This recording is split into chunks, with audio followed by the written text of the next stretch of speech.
দিন দিন কমছে তাপমাত্রা এবং উত্তরের জেলা পঞ্চগড়ের এই মুহূর্তে শীত পরিস্থিতি জানবো। আমাদের সাথে যুক্ত হবেন হোসেন রায়হান। রায়হান,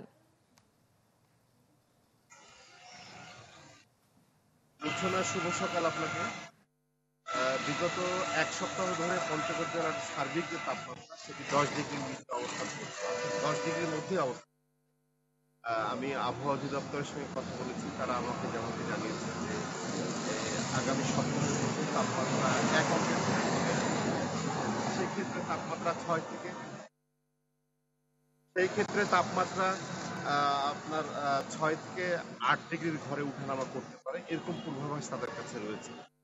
আজকে সকাল 6টায় তেঁতুলিয়া আবহাওয়া পর্যবেক্ষণ কেন্দ্র থেকে তাপমাত্রা নির্ণয় করা হয়েছে 10.7 ডিগ্রি সেলসিয়াস, যেটি চূড়ান্ত পর্যায়ে গিয়ে অর্থাৎ সকাল 9টায় গিয়ে তো মূর্ছনা সার্বিক যে শীতের পরিস্থিতি পঞ্চগড়ে এটিতে আসলে মানুষের দুর্ভোগ বাড়ছে। বিশেষ করে উত্তরীয় হিমেল হাওয়া বইতে শুরু করেছে। আমি চিকিৎসকদের সঙ্গে কথা বলেছি, প্রতিদিন গড়ে 6 থেকে 700 রোগী, বিশেষ করে শিশু এবং বয়স্ক মানুষ হাসপাতালগুলোতে ভর্তি হচ্ছে। জেলা প্রশাসনের সঙ্গে কথা বলা হয়েছে, তারা জানিয়েছে ইতিমধ্যে তারা 30 লক্ষ টাকার শীতবস্ত্র পঞ্চগড় জেলার 5টি উপজেলার মানুষের জন্য ক্রয় করেছে। সেক্ষেত্রে এইসব শীতবস্ত্র তারা সাধারণ মানুষের কাছে বন্টন করেছে।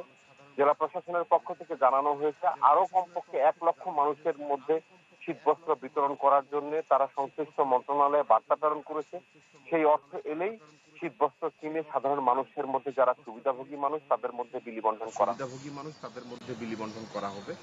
অব্যাহত শীতের কারণে এই সময়ের অর্থকরী ফসল সবকিছুতেই একটা অবস্থা খারাপ দিকে যাচ্ছে। বিশেষ করে গবাদি পশু থেকে শুরু করে হাঁস মুরগি সবকিছুই আক্রান্ত হচ্ছে, সাধারণ মানুষের অবস্থা তো না। তো এই অব্যাহত শীতের কারণে সাধারণ মানুষের যে জীবনযাত্রা তা আসলে বিপর্যস্ত হয়ে পড়ছে। মোটকথা এই ছিল পঞ্চগড় জেলার সার্বিক শীতের পরিস্থিতি আমার কাছে।